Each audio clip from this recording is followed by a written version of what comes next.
Friends, I welcome you to my channel. Before listening to this story, I will ask you to like and subscribe. It is not difficult for you, but it is pleasant for me. And we're starting.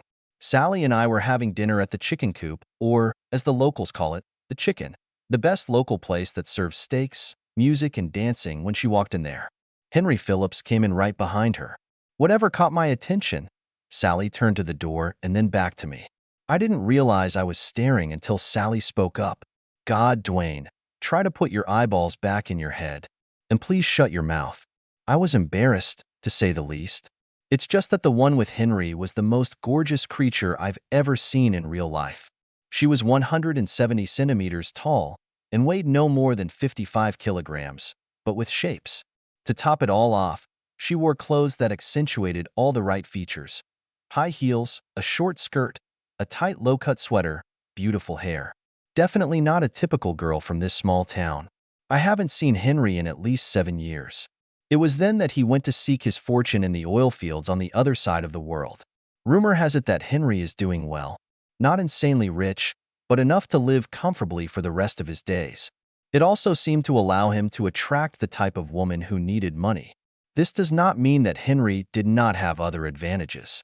He was our homecoming king and was voted the most handsome in our senior year, which made me angry because I took second place.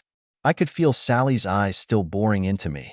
I turned around and apologized. Actually, I'm not an asshole, and I realized how rude it was of me to stare at another woman when we were on a date. All right, Dwayne. She's beautiful. I think tomorrow all the ladies in the city will go to the hairdressers and buy new outfits. It looks like we'll all win our game if she moves in with us. I didn't know Henry was back in town, did you? They say he came back last week with his wife and bought the Parker house by the river. I heard his wife was pretty, but damn it, that's just not right. While we were talking and finishing our steaks, Henry and his wife were sitting at the other end of the hall. I was especially careful not to follow them with my eyes. Around the same time, the band appeared. One of our local bands, the Sidewinders, which plays a good combination of bluegrass, rock, and enough songs that we could do a two-step or dance next to. Sally and I ordered, as usual, a margarita for her and a Lone Star with a long neck for me. Whenever the band played something that I could dance to without making a fool of myself and stepping on Sally's heels, I would ask her and she would say yes. A couple more guys came up to our table and asked me if they could take a walk with Sally.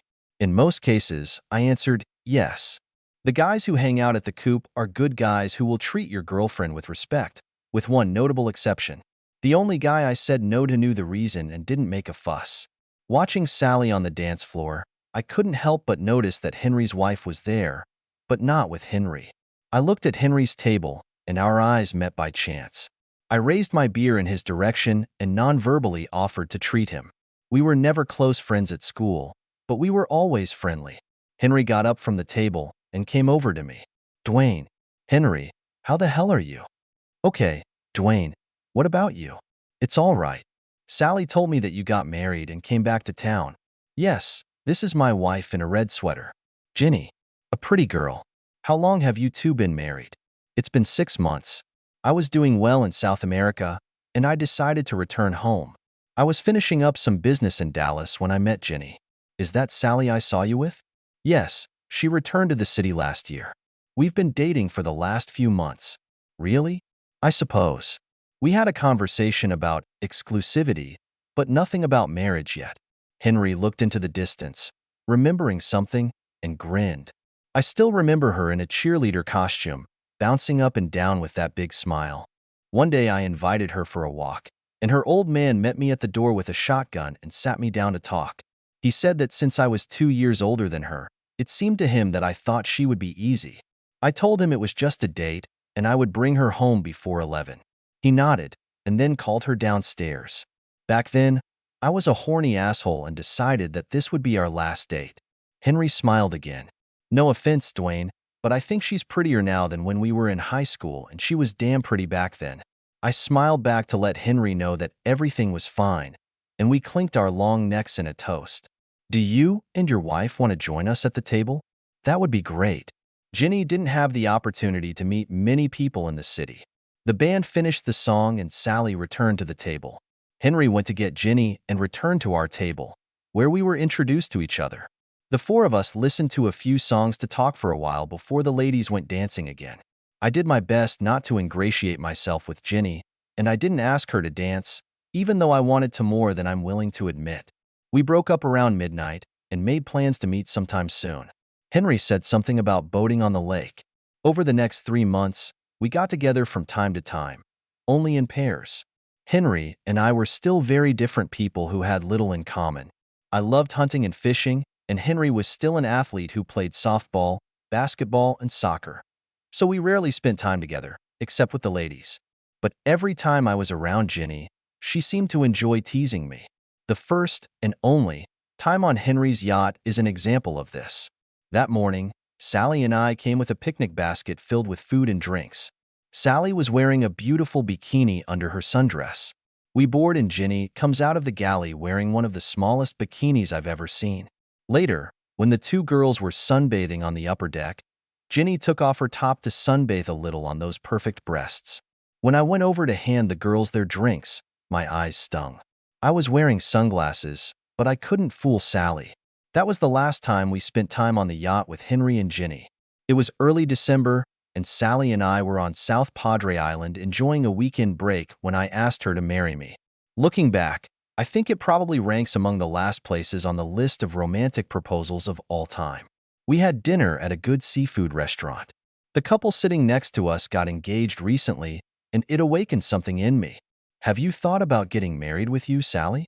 What? Is this an offer? Yes. I think so. We've been dating for over a year now. I thought you were waiting for me to propose to you, which I did. No, Dwayne. You're still not ready to settle down, and I'm not going to marry a man I can't trust every time he goes out on the town. You need to grow up a little bit. I couldn't argue with Sally, and frankly, I was relieved to hear her refusal. It was a little less than a year after Ginny and Henry moved to the city, when Henry took off and left without saying a word to anyone we knew. There were rumors around the city about why he left so suddenly. Like I said, we weren't close friends, so I was in the dark just like everyone else. I asked Sally if she knew anything, but she said she didn't know any more than the town gossip. A newspaper article reported that Henry was no longer responsible for Ginny's debts, etc. Henry initiated divorce proceedings against Ginny before leaving town. Ginny continued to live in the mansion by the river, and we saw her from time to time. Anyway, her flirtation intensified, angering Sally even more than before. All this came to mind one day when I got a call at the office. It was Ginny, and she asked if I could stop by to help her with some problem she had with the air conditioner. Henry always took care of such things. She was practically crying on the phone. The problem with the air conditioner turned out to be simple. They had one of these smart thermostats, and it needed to be reprogrammed. I fixed the problem and accepted Ginny's offer of a cold beer. That's when she started crying.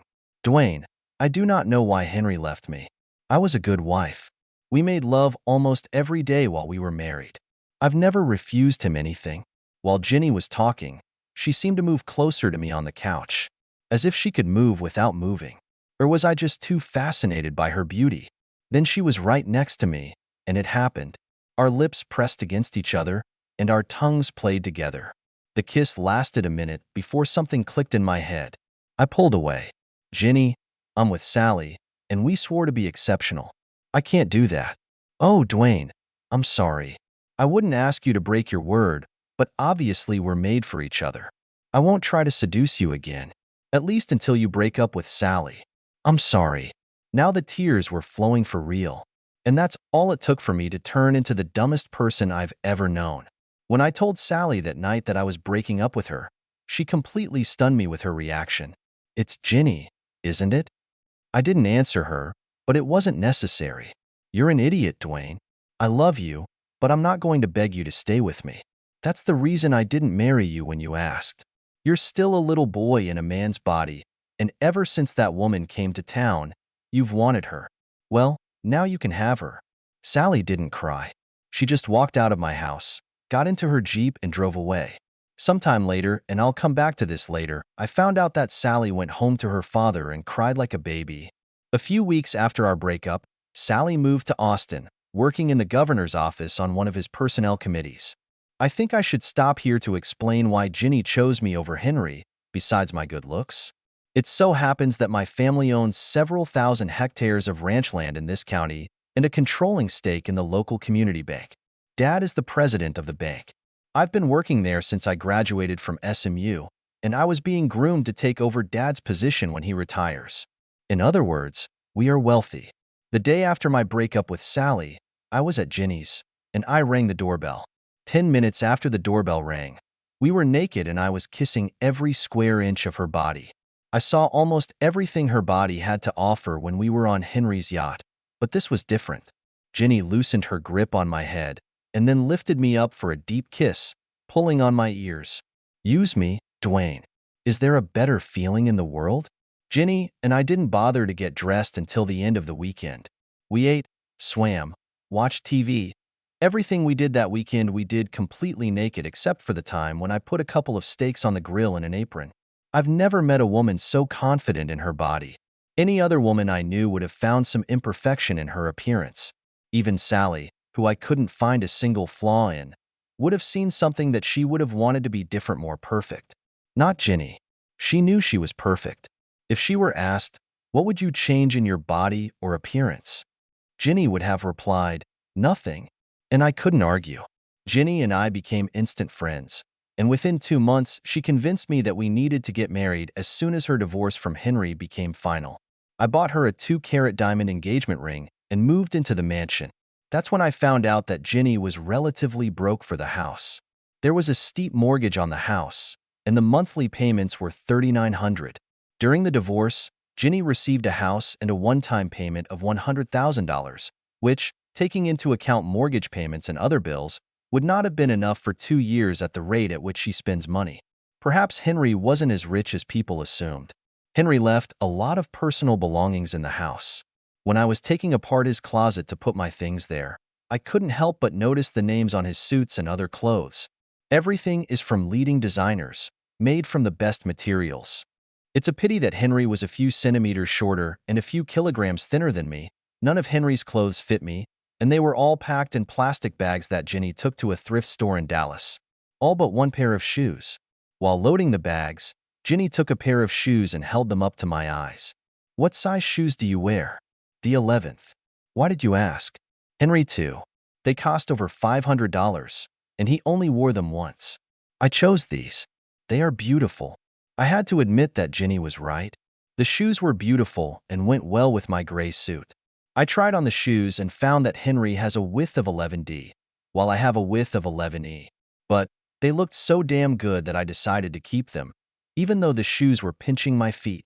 Another thing I found while sorting through his closet were Henry's Portuguese tapes. I wondered if that meant old Henry had gone to Brazil. I didn't say anything to Ginny. I just left the tapes where I found them. A week after her divorce was finalized, Ginny and I flew to Vegas and got married. Mom and Dad were a little disappointed that we wouldn't have a local wedding, but my little sister had a country club wedding last year, so I think Mom silently agreed to the escape. She said that soon we will have a reception for family and close friends. Ginny and I spent the week after the wedding in Vegas. We were married in a lovely chapel. I was wearing my nice suit and Henry's shoes. Those damn things were pinching my toes the whole time we were standing there. We hired a limo to take us around the neighborhood, so I didn't have to walk too much, but every step became more painful. It pissed me off because I couldn't dance that night at the nightclub. I ended up drinking too much and watching my new wife dancing with other men and several women while I sipped my drinks. All that week, Ginny wore one beautiful outfit after another. I didn't make the same mistake with the shoes. We went to clubs and I danced with Ginny. I was so proud that my wife was such a beautiful woman that if they stuck a pin in my ass, I would burst. And Mike Tyson couldn't get the smile off my face. Vegas is full of gorgeous women who dress up to impress. It would not be an exaggeration to say that Ginny was at the top of that percentage. We even went to an elite club. We ordered a lap dance for each other. The girl dancing with me was a skinny Asian girl, one of those women who just reeks of love. When she finished her dance, I picked Ginny up in my arms and rushed with her to our hotel. 10 seconds after I entered our room, I took off the only clothes Ginny was wearing and used them. Foreplay was optional. Ginny got out of bed. She was still wearing high heels, and she went to the bathroom. She came out of the bathroom and put on her dress again. "Let's go play. Give me a minute." I need to wash up and tidy myself up. I'll meet you downstairs. Ginny picked up her little purse and left the room. I hurried and was downstairs in 3 minutes. I found Ginny sitting in a bar playing poker on a slot machine. Some guy who looked like an Italian was already hitting on her, trying to look under her top. I came up behind her and put my arm around her waist, acting at ease. "Hi, baby." I bent down and kissed the top of her head. The guy looked angry, so I tried to defuse the situation by explaining, "She's my wife." He had the manners to apologize. "I'm sorry. I didn't notice the ring. Yes, yes. You're a lucky guy." As he was leaving, I smiled at Ginny and answered him in the back. "Don't I know that?" On Wednesday morning, after the usual morning room service, a pleasant shower together when we rubbed each other's backs, and a rare session of lovemaking, Ginny decided to run to the pool while I finished my coffee and did the crossword puzzle in the Times. She was wearing beautiful makeup and a pair of those platform sandals, a wide-brimmed hat, and her foster grant. She did what women can do. She lowered her sunglasses onto her nose, peeking out from behind the frames. "I'm going to the pool. I need a mimosa and some sunlight. Are you coming? I'll be down in 15 minutes. I need to go to the bathroom for a while. Don't stay too long. You could use a little tan, pale face." Ginny turned and walked out the door. 20 minutes later, I was downstairs by the pool, looking for her. It didn't take long. She was alone at the far end, and there were 3 types of fraternity around her chaise longue. I walked up to the crowd and got my first surprise. There was Ginny topless, but more than that, the bottom of her bikini was nothing more than a thong, thin enough to see her camel toe. The guys scattered when I showed up. "Shit, Ginny. Do you think you're being honest enough?" Ginny gave me a wicked smile before replying, "No one complained. Everyone seemed to be having a good time." She was already acting a little drunk. The drink in her hand was almost gone. I pointed to her drink. "How much did you drink?" "This is my second one." The mimosa ran out quickly, and the guys brought it to me. I do not know what is in it, but it is delicious. I took the glass from her and took a sip. It was almost pure alcohol. They try to get you drunk. Ginny gave me her smile again. I think they succeeded. "Come on, sit down and keep me company. Save me from these bad guys." After saying that, Ginny looked at the 3 guys standing on the other side of the pool, smiled at them and waved. It wasn't the first or the last time I realized that I could either put up with Ginny's flirting or live without. Ginny flirting was in her DNA. After a week of honeymoon in Vegas, we returned home and plunged into a pleasant routine. Love, love, and love again. I've never been so full in my life. This woman knew how to make love, and she knew how to start my engine. We walked around the city or at the country club, where Ginny was constantly teasing men. After that, I drove Ginny home and tried to use her to the point of oblivion, letting her know that she didn't belong to anyone but me. Sometimes this flirting made me mad, and when I talked to her about it, Ginny reminded me that she is who she is. "I flirted with you when I was married to Henry, and you never seemed to mind. And let me remind you that it didn't lead to anything. I'm a single woman, Dwayne, and you're my only man." It was hard to argue with her logic, so I let it take its course. 2 months after the wedding, Ginny asked if she could go to Dallas for the weekend to spend time with her friends for shopping therapy. A couple of her friends were at home, and they seemed like nice people to me. Besides, Dad urged me to go to a farm in Nebraska to look after the roosters. He was training new fighting cocks and wanted to see what they would do. So I said to Ginny, "Yeah, go have fun." Ginny went to Dallas. Dad and I got into his Cessna Skyhawk and flew north. We had a great weekend.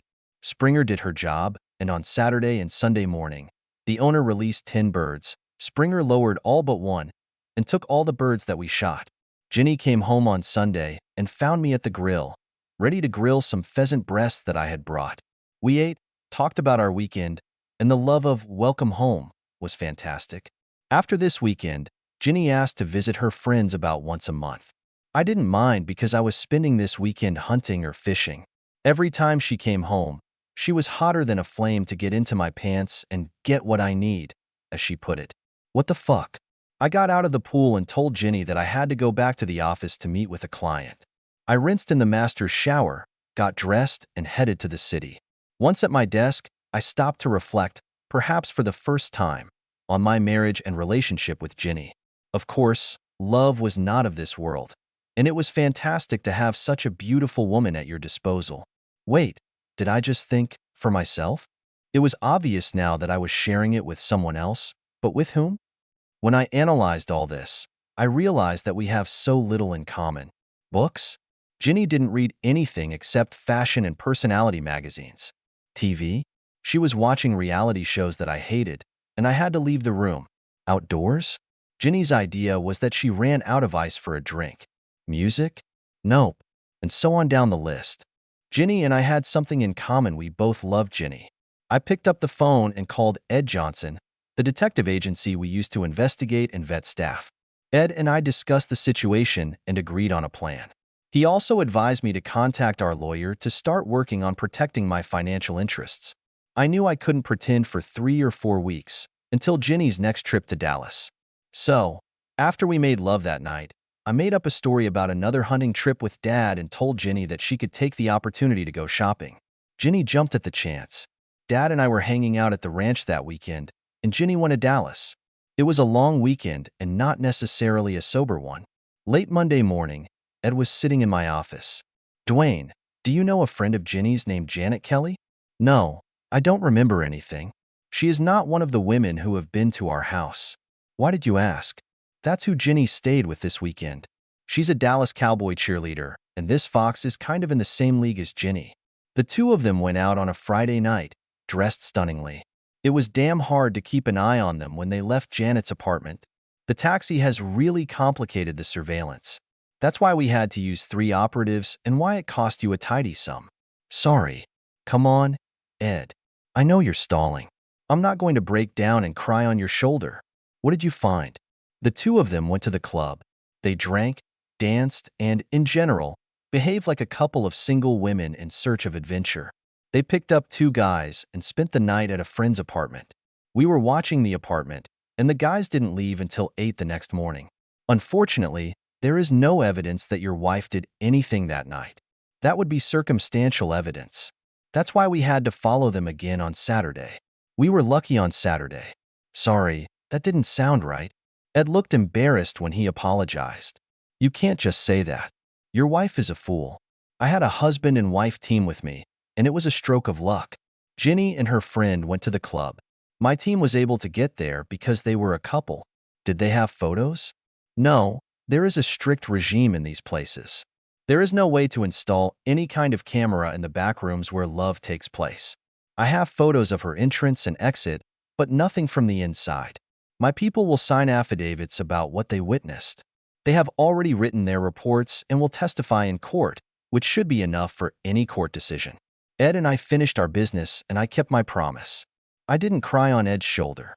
A couple of tears probably welled up in my eyes after he left, but the news was not unexpected.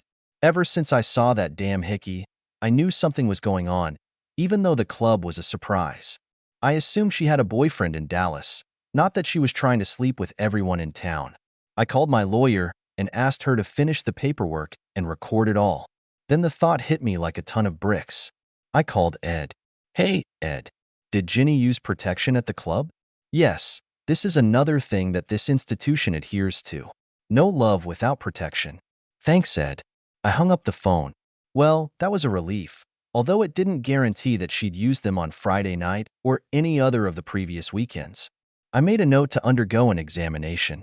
At first, Ginny cried and begged when I served her, but when I told her she was being followed at the club, all she could say was, "Oh, shit." She stopped calling after this revelation.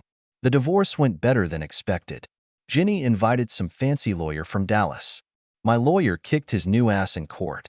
It didn't help Ginny's case that she was caught entering and leaving the club within a year of our wedding, as well as the testimony of 2 investigators. It didn't help that my grandfather wasn't a fool. The ranch and the bank shares were untouchable.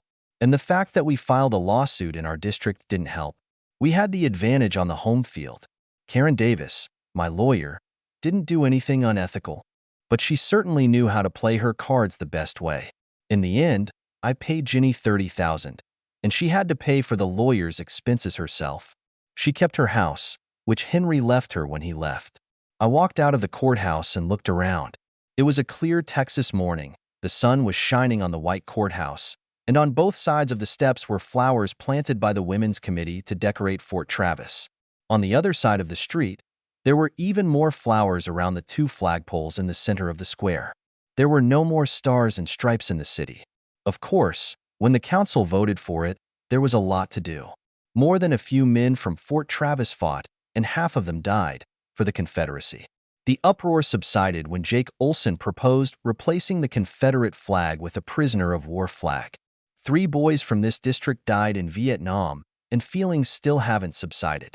You can't say McNamara without someone spitting on the ground. As I stood on the steps, breathing in the fresh air, everything began to clear up. A short-lived marriage and a quick divorce made me reassess my life. Let's see. I didn't like my job. I hated working in an office. I didn't like living in a modern mega mansion. I liked being outdoors. I found making love to be a lot of fun, but it was nothing compared to the emotional lovemaking I had previously shared with Sally. I knew that if I ever got married again, it would be to a woman who could also be my best friend. Someone who could go camping, hunting, and fishing with me. Not every time a man needs to be a guy a little bit from time to time. And that person should still be happy to dress like a lady when the opportunity presents itself. In other words, a woman like the one I left to marry Jenny. A woman like Sally. I decided to put my life in order, gradually. At first, Dad and I spent time discussing the work situation. Dad surprised the hell out of me with his response to my suggestion that maybe banking wasn't my best career choice. Damn it, man. It's about time you figured that out. I can't believe you took so long. You don't belong in the office. Do you have any plans? Dad, Miguel is retiring in a few years. What would you say if I spent these years working on the ranch and took over as manager when Miguel retires? Now you're reading my mind. We thought Jason should replace Miguel. Last month, he told us that he was uncomfortable in this position. He didn't think he had the skills to communicate with people, and he's probably right. It would be great if you joined us at the ranch, spent the next few years settling in, and then took Miguel's place when the time came. One more thing, Dad. I thought I'd put my grandfather's hunting lodge on the lake in order. I'll make it look less like a hut and more like a house. Would that be okay? Dad was smiling. More than fine. Consider that you can do whatever you want.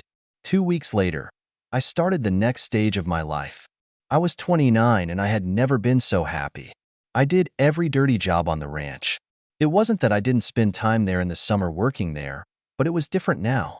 Now I was paying close attention to the details, because one day it would be my responsibility. Miguel was great. He worked on the ranch for 30 years, rising to foreman. He and his wife Juanita were looking forward to traveling when he retired. Their children and grandchildren lived in California, and that's where they wanted to spend their days. He was as eager to teach me as I was to learn. For the first 6 months, I spent all my free time repairing and updating the old hunting lodge.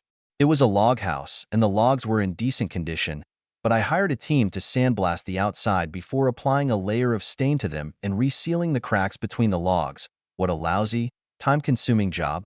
The interior needed a lot of work. The house had been unattended for too long, and the mice and insects had to be disposed of before I could cross the threshold. I updated the kitchen and appliances, hung new doors, and replaced the windows with modern double glazing that really opened and had screens. As soon as the house was put in order, I organized an open house for a few friends and my family. Almost everyone was oohing and aahing, especially those who were inside when it was Grandpa's hunting lodge. It was my mom who asked the $64,000 question. Now that you have this place, how are you going to spend your free time? I hope you won't go to bars anymore. I didn't think much of it, Mom. I assume you have an idea, since you're talking about it. You know that some of the ladies in the church are working on a housing project? Come visit us next time we have a meeting. We have several projects that someone like you might be interested in helping with. That's how I eventually became indirectly involved in the charity work of her church. I'll tell you more about it later. One day that first year, I stopped by Sally's parents. Sally was still working in Austin for the governor. I brought her mother a beautiful bouquet of flowers and her father a bottle of Right Angel Envy. I thought $100 bottle of whiskey would help me get past the front door. He invited me in, poured liquid gold for each of us on a couple of fingers, and then proceeded to do what he always did, share his opinion with me. I know your dad, and he's a good man who you can trust just by shaking hands. For most of your life, I thought you had daddy's habits. Sally said you didn't cheat on her. I broke up with her before I got involved with that fool. I guess that's in your favor. But you made my child cry.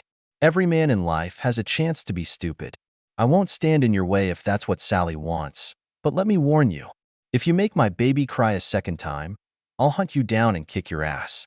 Can you live with that? I said I could.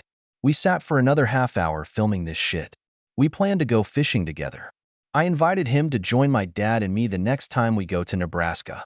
When I left, it was with the intention of calling Sally and reconnecting. Sally was nice enough to answer my call and pleased me when she accepted my invitation to dinner.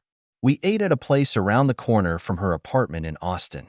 I think she chose this place so that I wouldn't have to walk her to the door. We met at a restaurant. I couldn't have been more nervous if I'd been holding a bag of rattlesnakes. The dinner was pleasant. Sally was friendly, but declined my request to start dating again. She tried to soften it by saying that the distance between us would make it difficult, but I could tell she was still hurt by my previous actions. I walked Sally home, got a peck on the cheek goodbye, and drove home, into an empty house. I was on edge from the coffee and the trip.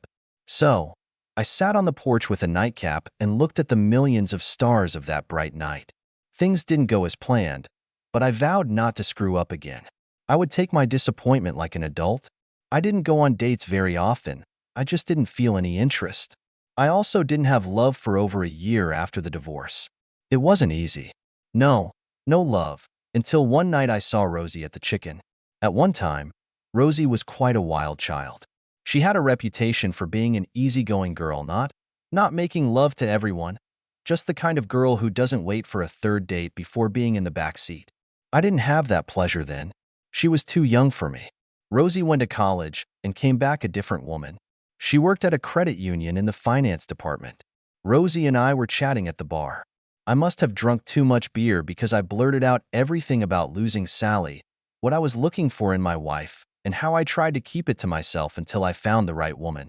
A woman who will hunt, fish, and camp with me. Rosie must have had too much to drink. Well, it's not about me, Dwayne. I get upset when I break a nail. That's how Rosie became my partner in the Friends with Benefits program. Nothing perverse, just a gentle release that we both needed from time to time. We met 2 or 3 times a month during those 8 months. We both had our reasons for being careful and hiding it from prying eyes. We said hello in public, but we didn't go on dates, and she never stayed the night. Rosie Cruz has a beautiful face and an exceptional figure, smiling eyes, dark brown hair, lush breasts, feminine hips turning into a thin waist, and dark and flawless skin. Although, you should hesitate before calling her a Mexican beauty. The only time Rosie got in trouble at school was in 5th grade, when some dumbass 6th grader called Rosie a wet head and said she should go back to Mexico. After Rosie knocked the boy over on his back with a punch to the nose, she straddled his waist and, slapping him in the face, explained that her great-great-great-grandfather fought with Sam Houston at the Battle of Jacinto, and his son fought with Captain John Coffee Hayes, and that her dad was a soldier, sergeant of the Texas Rangers. Rosie's heritage history lesson was interrupted by the canteen attendant, who tore her away from the boy and took her to the principal's office. Rosie received a 3-day suspension for fighting from the principal and a pat on the back from her father. She also learned a valuable lesson. Whoever, or she, takes revenge will be caught and punished. We broke up in January when Sally returned to Fort Travis. Sally returned, still single and apparently not attached to anyone, after the change of governors in Austin. Whether her return was temporary or permanent was a decision influenced by the benevolent forces working behind the scenes. By now, Mom's Group, Caring for Affordable Housing, was registered as a non-profit organization, but there were more problems than a group of women, no matter how serious and well-intentioned they may be, can solve as volunteers. For example, where are you building? You can't just put 20 townhouses for the working poor in the middle of an upper-middle-class neighborhood and expect everyone to gather outside, form a drum circle and sing Kumbaya together in social harmony. Many municipalities have tried different approaches to this, some successfully, others have failed. I didn't know my mother was so perceptive. It turns out that until recently, a certain Sally Jenkins worked on similar projects in the governor's office. An institution created by women needed an executive director, and there was a qualified candidate who needed a job, Otherwise, she might be tempted to leave again. Not that it did me any good. Sally was still friendly whenever we met by chance or at one of the committee meetings, but she didn't give off any romantic vibes, and I didn't ask her out. We went to Dallas together a few months after she moved home. Henry Phillips returned to the States and was seriously ill. Due to malaria and some other health problems, he was hospitalized in Dallas. Sally agreed to come with me to Dallas to visit him. Sally and I spent most of the drive discussing the housing issues she was dealing with. It was a polite conversation. I was reminded once again how smart she is. We spent an hour with Henry before Sally excused herself and left to make a couple of phone calls. Henry took the opportunity to talk about Ginny. "Dwayne, I'm sorry I didn't warn you, man.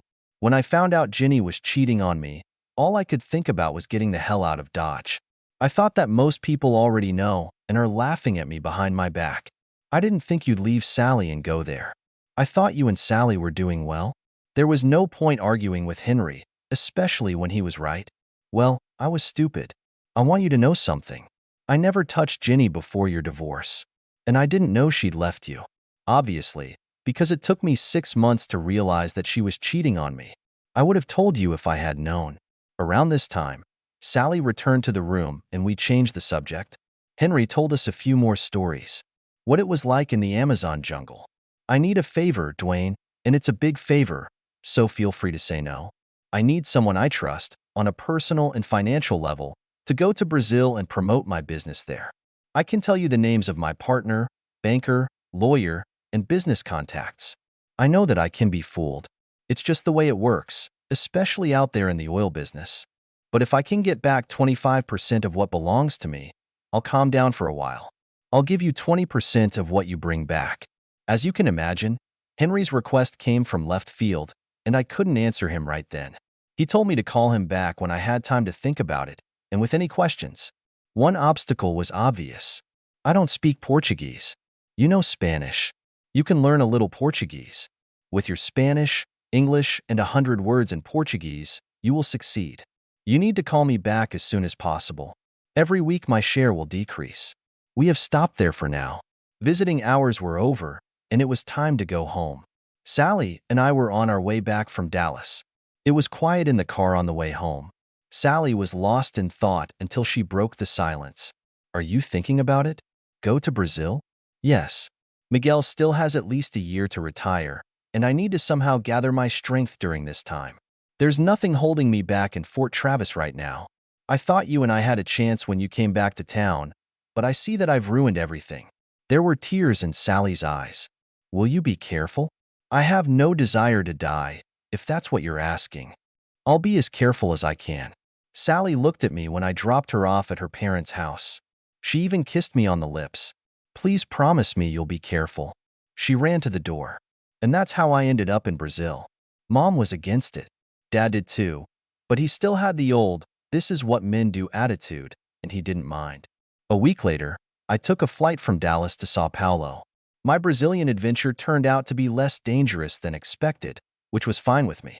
Henry's Brazilian business partner, João Fernandes, turned out to be more honest than expected. He wanted to make a deal as much as Henry did. Lawyers, bankers, and accountants have made every effort. The Brazilian and European conglomerates sought to take matters into their own hands, and within 3 months the deal was signed, sealed, and delivered. As a result, Henry's income, after fees, taxes, etc., amounted to just over $1.5 million. My share was $300,000.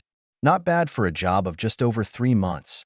I did say that the trip was less dangerous than expected, but it was not without a couple of moments of concern. One incident occurred on the way from Sao Paulo to the oil fields. We were traveling in 2 trucks. Henry's team is in one, and the conglomerate's team is in the other, when they were ambushed by bandits. The bandits chose the wrong column they wanted to mess with. There were 2 former Brazilian commandos in each car. After the commandos announced their presence, as well as their automatic weapons, no shots were fired. However, it was scary. I would have felt safer if I had had one of my rifles with me, but that was prohibited by local laws. There was another incident, this time in a bar in Sao Paulo on the last night before I left Brazil. We were drinking, congratulating ourselves on becoming, relatively, rich and certainly alive, when an argument began in the far corner of the room. Suddenly, two guys got up from this table and started shooting at each other. Out of the corner of my eye, I see two guys standing at the bar reaching for their jackets, pulling out guns. That's the last thing I saw because I ducked under the table. Joao came up with the same idea, and we bumped heads. During the next minute, which seemed much longer to me, I must have heard 20 or more shots. When Joao and I finally got out from under the table, we expected to see corpses and carnage, but there was nothing there. Even 4 militants have disappeared. How 4 guys could have fired more than 20 shots and not hit anyone is a mystery that I will never understand. I hurriedly left the bar, went to my hotel, locked the door and waited in my room until the next morning flight. Goodbye, Brazil. The first thing I did after landing was to visit Henry. He was still recovering and, thank God, was happy with the payment, and it eventually strengthened our friendship. I was working on the ranch again. The second week after returning from Brazil, I went into the chicken and found Sally sitting at the table with Rosie. Oh shit, was all I could think. Trying to avoid a scene, I headed to the far end of the bar and sat down next to Dexter Price, a regular at the bar. Frances, the waitress, placed a couple of long bottles in front of Dexter and me, then whispered in my ear. 2 ladies bought you both a beer. You're invited to their table if you can go. I knew Dexter wouldn't mind. He was happy with the free beer and was not a fan of small talk. I apologized and walked across the board to the ladies' table. As a result, the evening turned out to be good. The 3 of us chatted. From time to time, some cowboy would take one of the ladies out on the dance floor. I danced with each of them in turn. We left the place, and I walked Sally and Rosie to their cars, giving each of them a little kiss goodbye. The next morning, shortly before noon, her car pulled up to the driveway. Hi, Dwayne. Can I have a cup of coffee? Of course. Would you like some scrambled eggs? I was just about to make scrambled eggs. Sally sat at the kitchen table while I made breakfast, as if it hadn't been 3 years. I had a nice conversation with Rosie. She said that you loved me even when you were a couple. What happened between Rosie and me happened when you lived in Austin. We broke up when you came home. That's what Rosie said. She said that you broke up with her so that it wouldn't stop us from reuniting. She thought I should give you another chance. Rosie's a nice lady, and she's smart. Dad said you've grown up, and I'd be a fool if I didn't give you another chance. He wants you to be his son-in-law. Well, your dad is also a smart man, and I think I'm lucky that you don't have a sister. Sally smiled at that. Another smart person is your mother. I know that wasn't the reason for the creation of the housing cooperative, but it kept me in Fort Travis and gave us a chance to get to know each other again. I'm not going to argue with you about my mother. You wouldn't be sitting in my kitchen without her. Have you grown up, Dwayne? I told Sally about everything I had done since my divorce from Ginny to change my life. How it changed me that I spent time with her father and my father, and not with a bunch of overgrown ex-frat boys. As I realized, what I want to do in my life is run a ranch when Miguel retires, start a family with a bunch of kids, help my mom with her charity, now that I've grown up. How? With the exception of my brief relationship with Rosie, friends with privileges, I was celibate because I now knew the difference between getting laid and making love. Is there anything you want to know about my stay in Austin? Sally asked. We broke up, Sally. I don't think I have the right to ask. I want you to know 2 things. I've never stopped loving you, Dwayne. And I had a relationship with a man in Austin similar to yours and Rosie's. They ended a year ago. I'm telling you because I don't want any relationship with secrets. And one more thing. The reason I refused to date you when you came to Austin had nothing to do with that other man, or with wanting to punish you for leaving me. It was because I couldn't afford to get hurt again. Does that mean you'll agree if I ask you out? No, Dwayne. It could have knocked me down when Sally said no. Why the hell did she come in this morning and talk about a relationship if she didn't want to agree to a date? No, I'm not going to start dating you again, Dwayne. Most of my stuff is in the back seat of my car.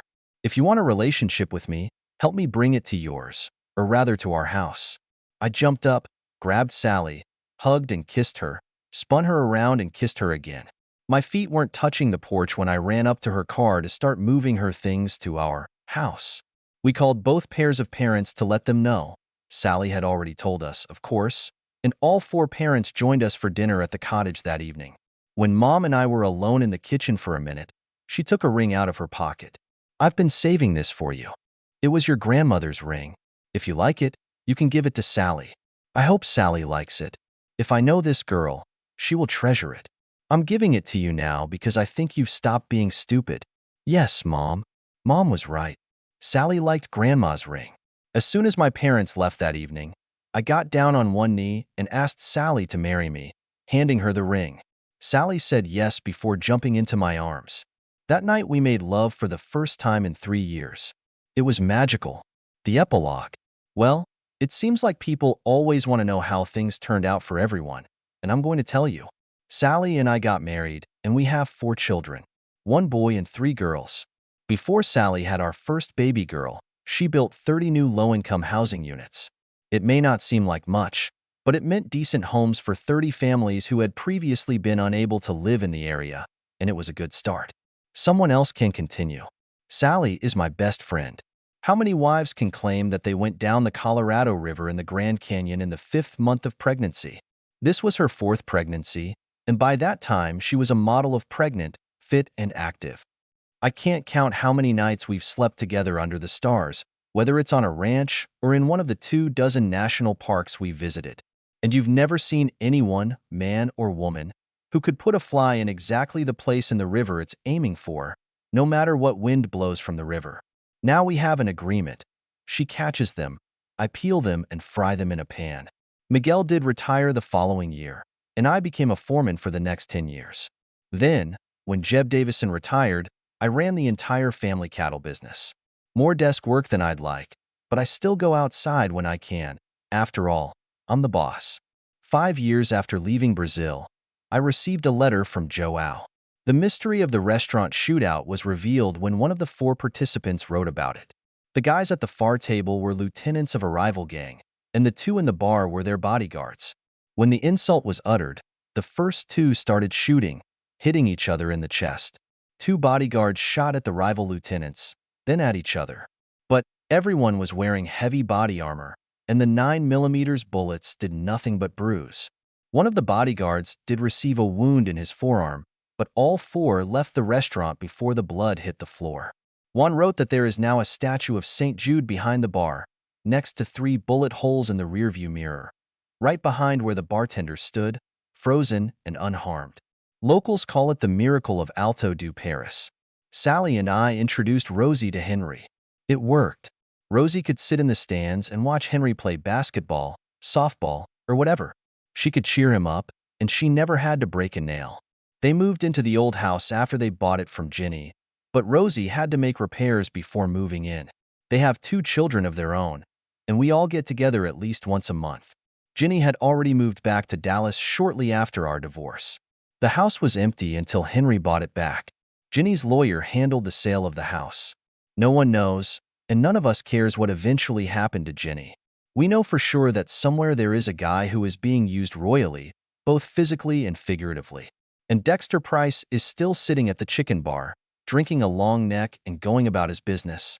End.